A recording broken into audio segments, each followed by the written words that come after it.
Welcome to Fundraising Confessions, the truth behind the profession.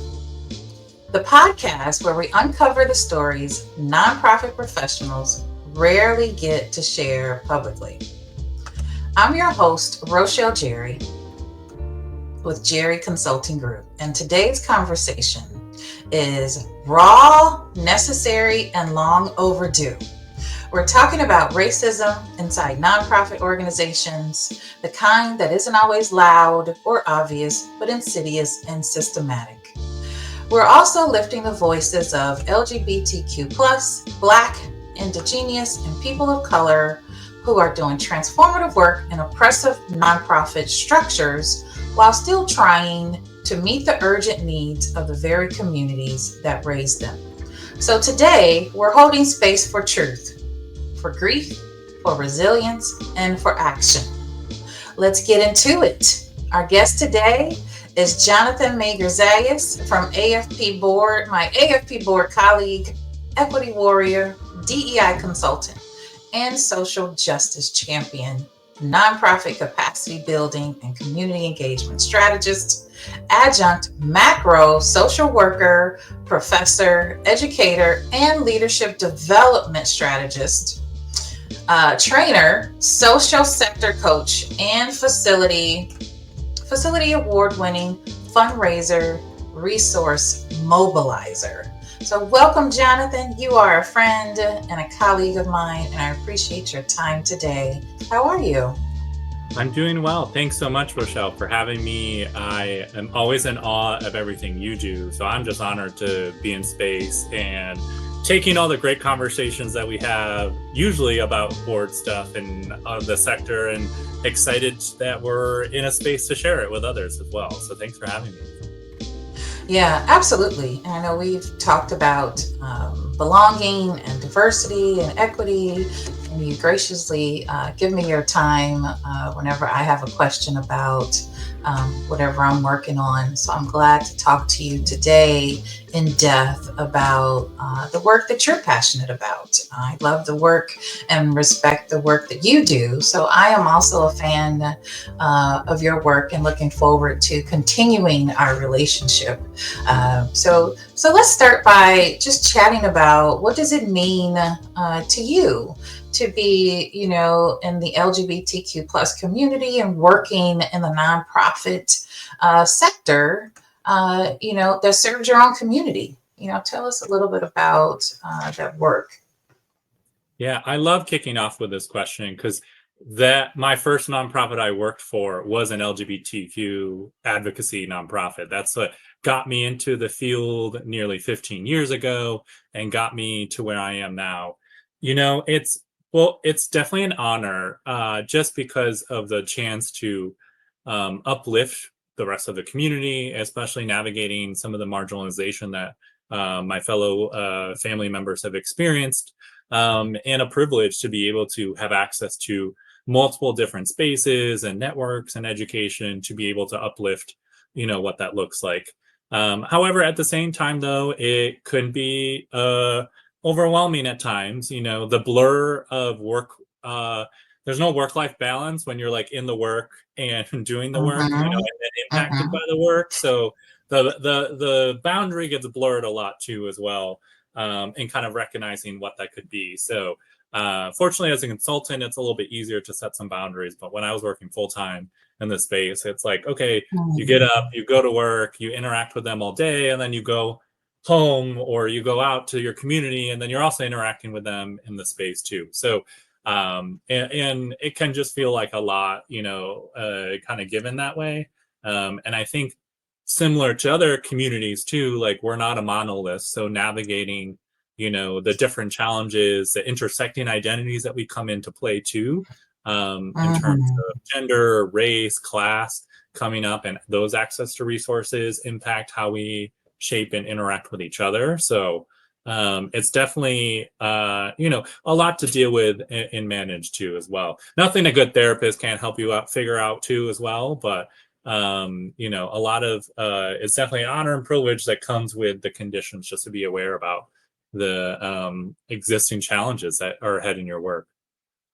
Yeah, for sure. When you mentioned identity, it made me think about the identity dynamics that goes into fundraising. So, have you Mhm. ever felt like you had to code switch or filter your identity to be taken seriously in what you're doing? Oh, all the time, unfortunately, Mm, and yeah, part of it is like I think of code switching as like, yes, this unfortunate, like real thing that like prevents us from being our authentic self. And we know research shows that, the more authentic you are in workplace, the more likely you're embracing your strengths, the more likely you're thriving, you're building, great relationships, which are key to fundraising and nonprofit leadership too, as well. So, mhm, me being a queer person, kind of code switching of how I communicate with folks who are heterosexual, me being a mhm, young mixed Puerto Rican person, obviously code switching mhm, and expecting all that too. And then code switching even within those different communities too. Like sometimes it's like, oh, well, mm, I can show up as my Puerto Rican today, or I can show up as my queer today, but not both, so which mm, one am I choosing? Or it's none of it too, and you're like playing the game to kind of build on that. I will say though, like I think we are forced into a lot of these uncomfortable positions in the beginning of our profession. I know I was like, I had that expectation where I was like, oh, this is how my donors interact and talk, so I need to model that so they feel most connected with me, and then I can set that up too. And then not loving that and feeling more quickly burnt out or overwhelmed or disconnected to the work, that then led me to finding more spaces where I was allowed to be more, authentic and more sharing who I was, and talking, kind of connected to what makes me me and what brings me, mhm. the great strengths that come with that too as well. So I definitely don't stand for it as much as I did early in my career because I'm tired of that. So That's right. um, uh, you know, we should stop that way, but like I Mhm. think even too, like you also like, I don't know if you feel it too, like sometimes as a queer person or a Latina person, you're like, I need to make sure this person earns their cred to come into the club, so I talk like my authentic person too. Like I even put up that guard to be like, is this straight good person going to be okay today? Like are they going to Right, be like, right, have they done their work, as well? Or right. can this white person handle the seasoning that I want to have, in my conversation, to bring in for my flavor of like, who I am, Right, stuff like that too. So some ways it's like a right. defensive to make sure that I'm really stewarding the relationships I want in terms of professional and supporters and stuff too. Yeah, that's true. And one of the things I do, Jonathan, with the podcast is I like real life examples so people can um, relate and have experiences and direction. And I want this to be a space where people can share their lived experience so we can all learn from it, For right? sure. Move forward. And that's why I like to say the truth, behind the profession.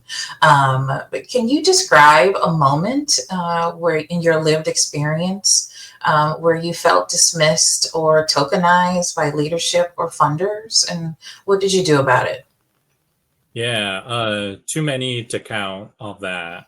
I think my first instant thing is I had an ED that like found out I was Puerto Rican, and he's like, "Oh, we get to check that off the box on the grant list." Like one of our senior leaders is, that yeah, seriously, like his Yeah. eyes lit up, and I'm like, okay, like that's nice. So, in that sense too. But I think I really felt it in one role where I came, like I was working for an organization. I was full time. My role was mostly fundraising, but I took on communications and I took on advocacy work because like I was just good at it, and building on that. And then I took on a lot of diversity, equity, inclusion, belonging work. And Mm-hmm. our agency was even trying to earn like a specific certification for the state to be like an LGBTQ inclusive provider. Like there was an Mm-hmm. accreditation to be earned, And they just like clearly had no idea how to even meet the basics of this too, which was so upsetting. But I did too. So, you know, as a focus on that too, I came in, I was like, well, here I can help, here I can organize. I have the skill set for it too as well, and really advocated to think about how I intentionally could build on that too. And you know, I thought this was a leadership opportunity and that they really appreciated, but it was clearly evident that they were like, oh, we're just glad we can check this off too as well. Like, we're just glad we have Mhm. our only queer director can come and step up for this too. Cause like, you know, Mhm. for example, like so many of us in the space like care about this and then are given extra work to educate our colleagues. Like I ran the LGBTQ 101 training at this agency when I came in. Like I was updated. Mhm. I trained our new employees on this too as well. And then I was added in my job description. I was like, great, they're going to add in my job description. I'm gonna get more money. No, that didn't happen. They were just like, here's more responsibilities and like direct Yeah. you to kind of do that as well. So like here's where I thought like advocating and like actually saying, hey, this is legit. I can put in my job description. I can be measured on this too as well. I'll get support from this. There's a leadership growth opportunity for me. However, they were just like, here, just do it, you know, and like we're not going to think about it as well. Mhm. And I think that resonates too often too, that like for me would have set the boundary of like, you know what, if you want me to do this, you should be giving me someone money. Because like I have over 30 something years being queer. How many years you have being queer? Oh, none. Mhm. Like, you know, like Mhm. I want to that's reshaping our identities more as assets to like how we approach work, how we identify, how we Mm. can think, you know, critically of stuff like that too. Like I think, you Yes. know, like queer people, for example, I think we're great change makers because we're so used to change. Like we're more Yeah. fluid, we're open, like we're like bring it on, you know. So Right. uh, Right. that sense, Mhm. that builds, you know, the capacity for that too. So like recognizing like that tokenization experience just led me to be like, you know what, if this is ever the case again, I'm going to make sure that I'm valued, I get the compensation and the support from that too as well, and it's not seen as like we're checking off another box, so that our agency can reclaim something else too. So.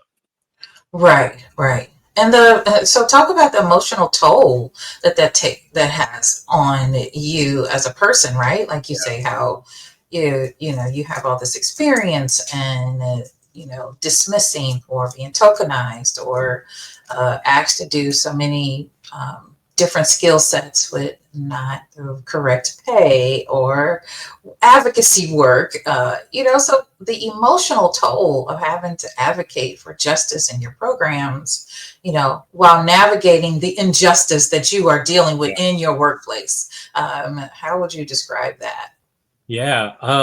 I mean, draining, but also shocking when people don't understand it or get it. And I'll use an example. So like this Yeah. same job, I had a I had to have an intervention with a coworker because they were so toxic with me. Where we had Mm. to have a paid facilitator come in and have a conversation with us too as well. And it actually turned out really well. Like it was like it turned like we were enemies turned frenemies really quickly. Like you go through it and it worked out.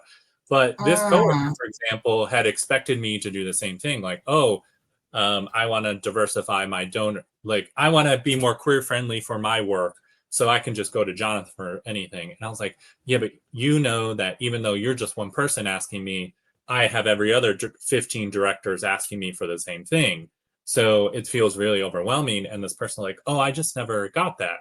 So in some ways, it was like shocking that people like Hmm. in the nonprofit space where we claim to be trauma informed and empathetic and compassionate, you know, then it goes out the window when they're like treating your colleagues the same way. So so it's very draining, to be honest.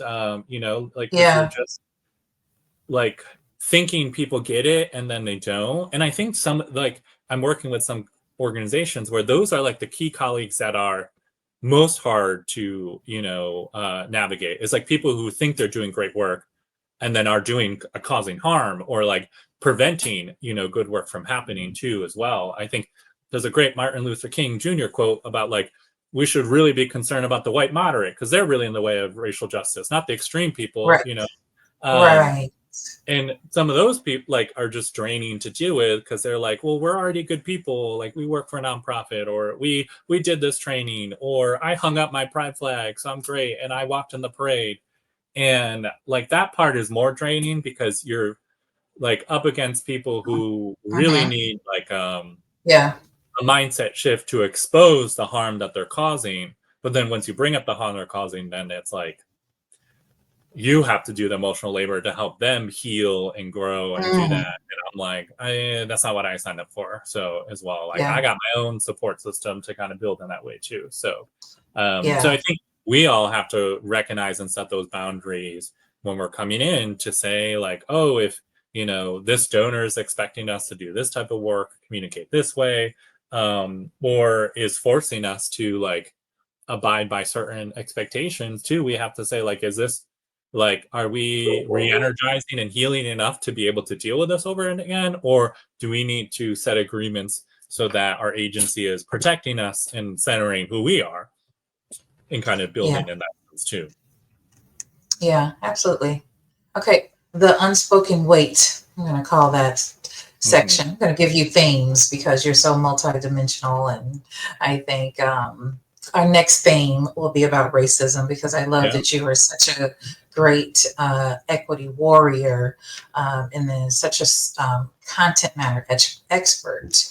Um, And so when we think about how racism shows up in our workplace, right?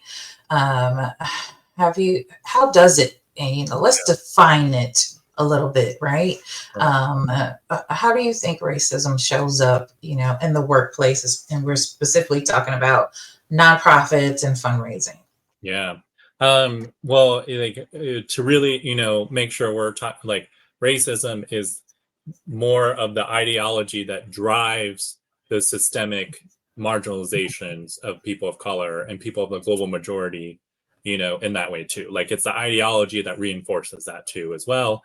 And the Yes. ideology that comes with access to power too as well. And I name that too because you can't be racist against white people because white people got the power when it comes to that ideology. You like it's really mixed with the Mhm. power dynamics in there. And there's many ways that it shows up too. I link a lot of it to colonialism. That's actually what my doctoral work will be on, is how colonialism is impacting and shaping the nonprofit space. Because then we Yeah. see we ask the questions, what do who do we value, as well. So like, when we're thinking about fundraisers, who do we think is the best type of philanthropist there? And obviously those image are white people, or access to white people, in that sense too as well. It's the type of systems that we create too to organize power structures in that way too. Like Mhm. I think of like, oh, our boards, for example, we prioritize people with wealth or access to wealth too, and then we give them more um, power and opportunities and positions on the board because we think that equate like access to power and wealth equates to intelligence, status, expertise, when we know that's not the case too, as well, in that way. And then just how we treat people too, like, what we think of professional is often rooted in some form of racism. I don't even like to use the word what is professional. I rather say like Mhm. inclusive or respectful communication agreements. But Mhm.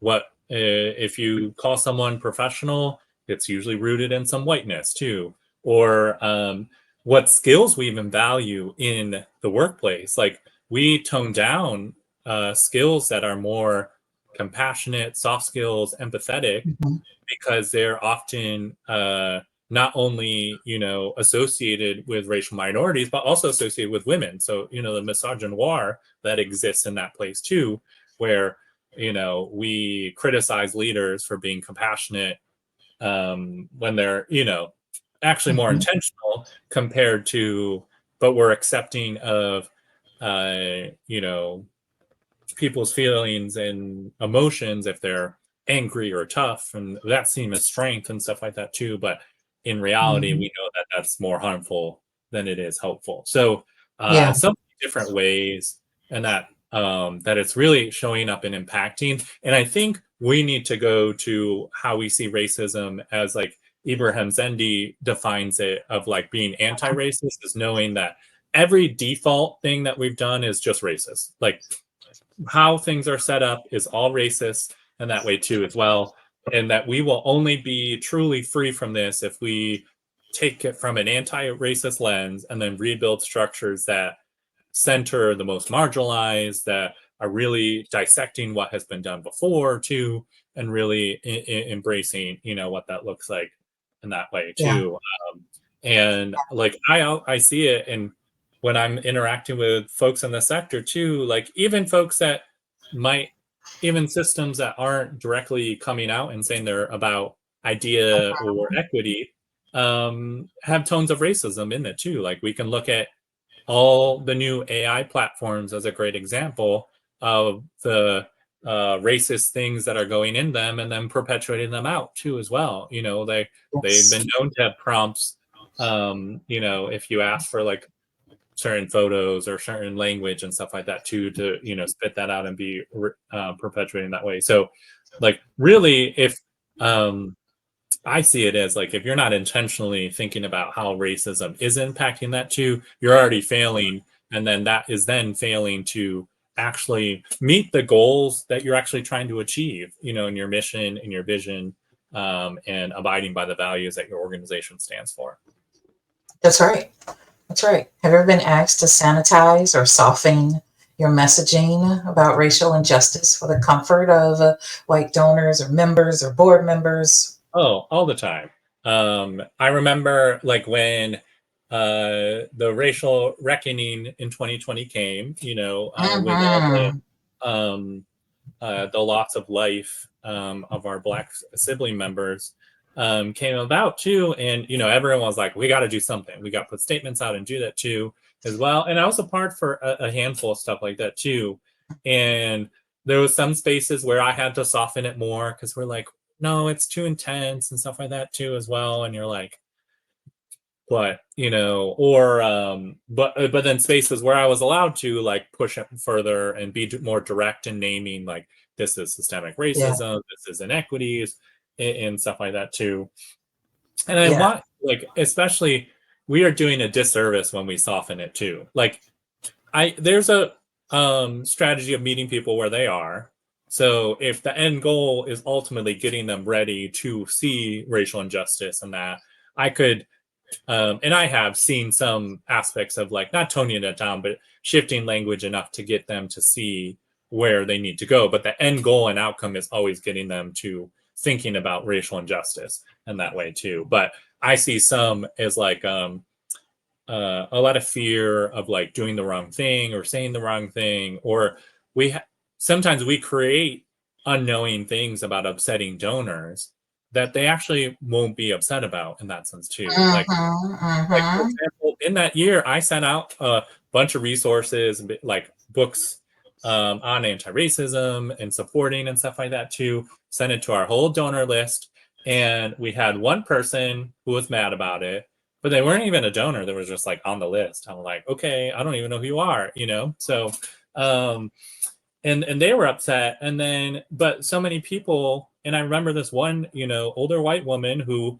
identified as a on the other side of the political spectrum came to me and was like, thank you for sharing these, I didn't know where to go.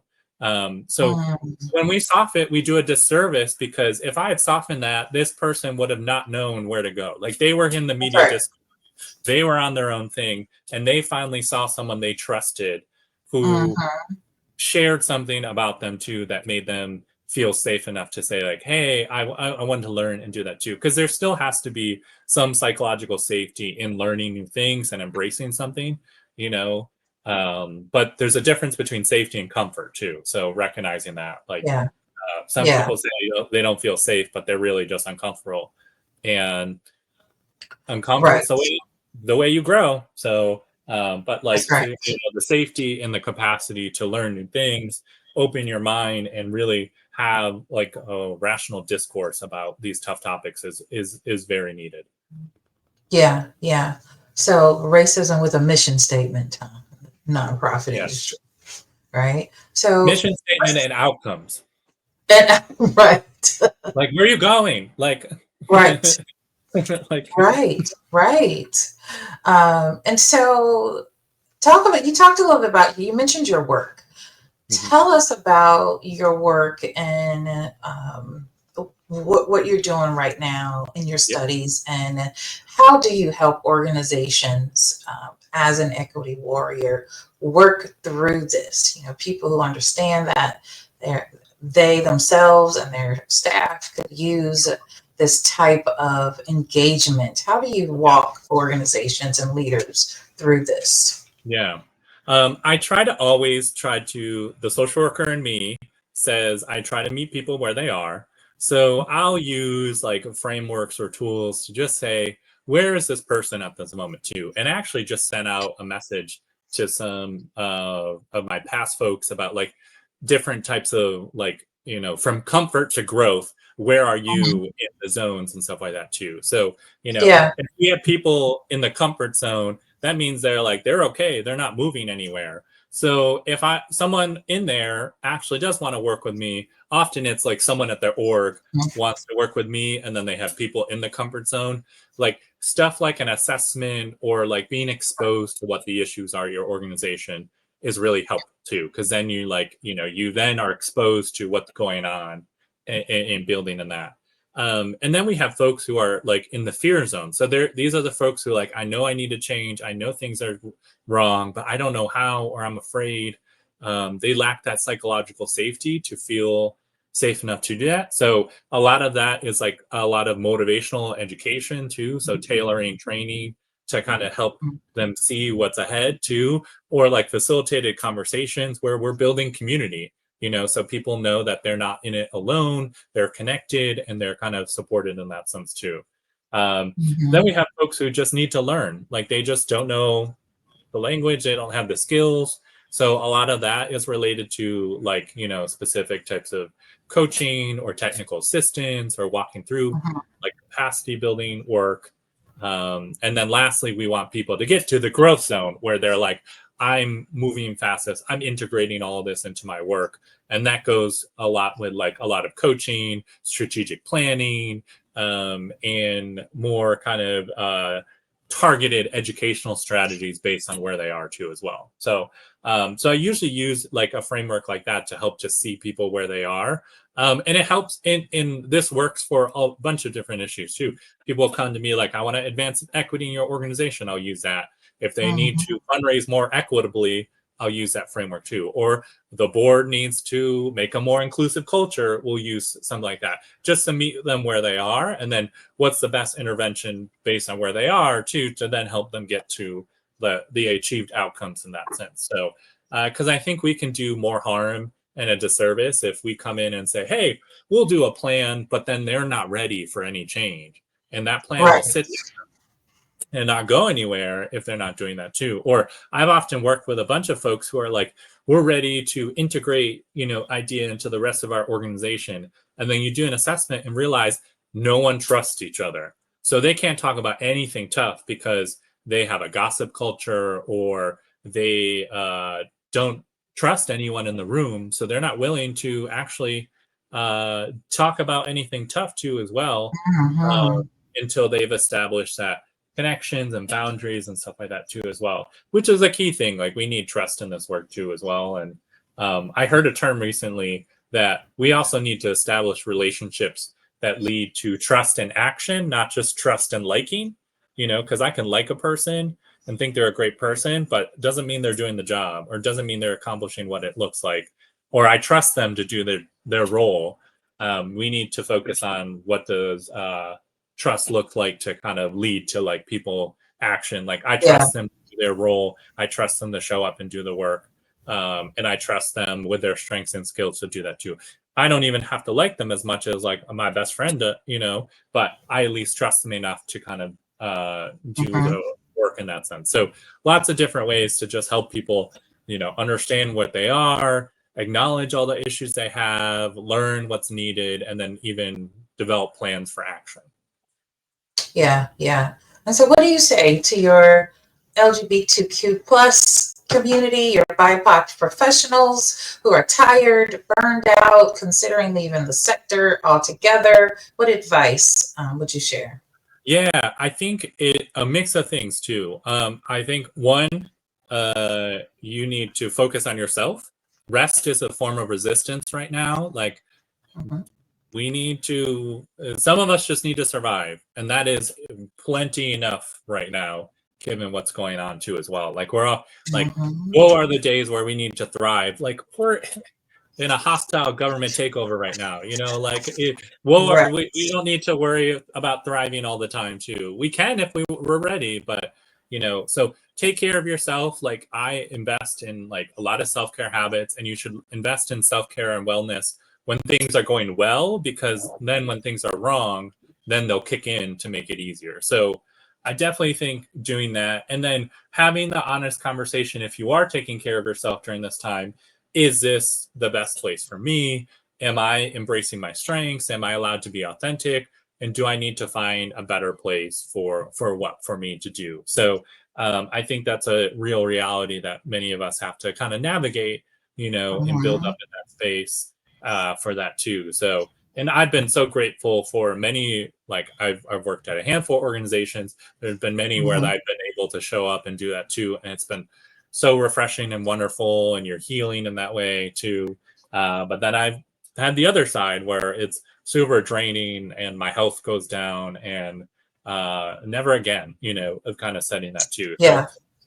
I think we need to be honest with ourselves of like, what does true wellness look like for us, so that we're Yeah. embracing that too, and then finding, you know, uh, spaces to help support that. And especially for us fundraisers, if you're fundraisers, we already have so much to think about in terms of raising revenue, dealing with Mm-hmm. people's own emotional trauma with money, and like helping Mm-hmm. them navigate that, and Mm-hmm. then setting the expectation, or educating on what our role is too as well, like making sure you find the community and spaces that like give you the re-energizing back too. So that's why I'm involved at AFP. I find other spaces that are really helpful to make sure I'm finding Yeah. community and support, so that I can go refresh myself and do that too. So and one last thing, I'd be like, ask for help. Mm-hmm. Like, let's stop pretending we have to do it all, and like start asking Yes. for help, because that is Yes. colonial, that is colonizer culture right there, is assuming one person Yes. has to do it all. And that's not the case. Yes. So you need to say, hey, you might be able to do the work, but you might not have the capacity. You might be overwhelmed. You might be pulled That's into a right. different direction. It's okay. Go ask for help, That's, either within your agency, or tell your, folks, like hire someone like you or I to come in and help you and be that change maker that's mhm. needed. Uh, That's right. you shouldn't be doing stuff alone. This is a community focused issue. We are part of this community. Let's make sure that we're asking for the support that we need. Think That's about right. think about the impact for the people you serve if you ask for what you deserve, in that way too. That's Like right. I would think like That's that right. too, Yeah, like they absolutely. deserve you at your best. So you should deserve the best for that. Yeah. I feel like that's what liberation looks like in the nonprofit Mhm. world, right?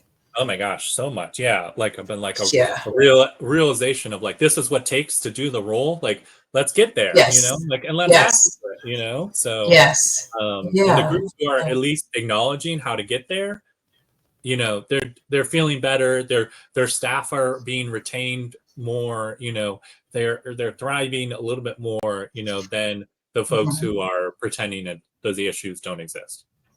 Yeah, that's right. That's right. Well, the title of today's interview was The Double Duty: Fighting Oppression Inside and Out. I knew Jonathan was going to bring the truth, and I wanted to have a helpful conversation around the subject with an expert that people could reach out to if they want to continue the conversation. And so we're going to have just a quick confessional wrap up of what is Jonathan's fundraising confession, or let's see, in the spirit of today's episode, how about what is your truth the thing you've wanted to say out loud about race and nonprofit work, even if it makes people uncomfortable? Yeah, this is so timely because I just experienced it again too as well. Um, Most of the challenges, the big challenges us nonprofit people are facing are due to white supremacy culture. They are due to it. They are characteristics of that too as well. And we need to start naming it so we're not doing band-aids anymore and we're actually hitting truth too. And I say this too, I just this past week, I was at a fundraising conference. I heard people say, I'm tired of just setting goals of raising money each year, or I'm tired of expecting me to do all the work too. And the presenters like not really naming this too as well. And we need to be like, that is white supremacy culture. It impacts all of us, not just folks of color, marginalized communities. It's toxic and oppressive for all of us, and we need to start naming it too, so that we're prepared to address it too. Like there's a difference between saying, oh, we need to set better goals, and saying like, oh, we need to have realistic, honest conversations about how white supremacy impacts our organization. So like there's a very difference of that too. And I'd rather people be focusing on the latter and saying, hey, let's make sure that we're actually addressing these issues too, because these are not aligned with our missions. These are toxic for us, and we are going to be a better organization that actually solves our community needs better if we are aware of these issues and talking about it. So I bring that up all the time, and I see people shut down and be like, not with me, not that. And I'm like, no, it's the case. Like, unless I know like you solved it, like it's the case too. And I want to especially say like we need more people with my skin color and lighter saying that too, because the work is on all of us to kind of keep carrying that too. So I want to make sure that like if a white person is doing a training anymore and they're not aware of how white supremacy culture or white, like all these oppressive ideologies are impacting nonprofits too, I know they need to do more work in their learning on that too. And I want to push them to a higher level for that. So yeah. And the fastest way to reach you, Jonathan, is how? If folks can email me, I'll share my email after, or find me on LinkedIn. I try to be as active as possible on that too as well. I have a website you can check out too as well. LinkedIn's probably the easiest to connect me or send me email and note too. I love connecting, sharing, chatting. So Rochelle knows too. You get to a point where you can text and like we're hanging out and we're processing and we're talking. So that's just how I process stuff like that too. So I welcome more folks to be in that community with me. So emailing and LinkedIn is a great way. For sure. We will definitely share your bio, your contact information, and in the description of the video and the podcast, all of the social media outlets. So to my BIPOC colleagues, we see you, we believe you, we honor the work you're doing to dismantle injustice while working with unjust systems. To our LGBTQ plus and white allies and leaders listening, this is the work, this is the truth. If this episode resonated, share it, talk about it, do something about it. And if you're ready to keep having the hard conversations, subscribe, like, and follow. This is Fundraising Confessions, the truth behind the profession with Rochelle Jerry. Until next time, keep telling the truth behind the profession. Thank you, Jonathan. Thank you for having me. This was so much fun. Thank you so much. Absolutely.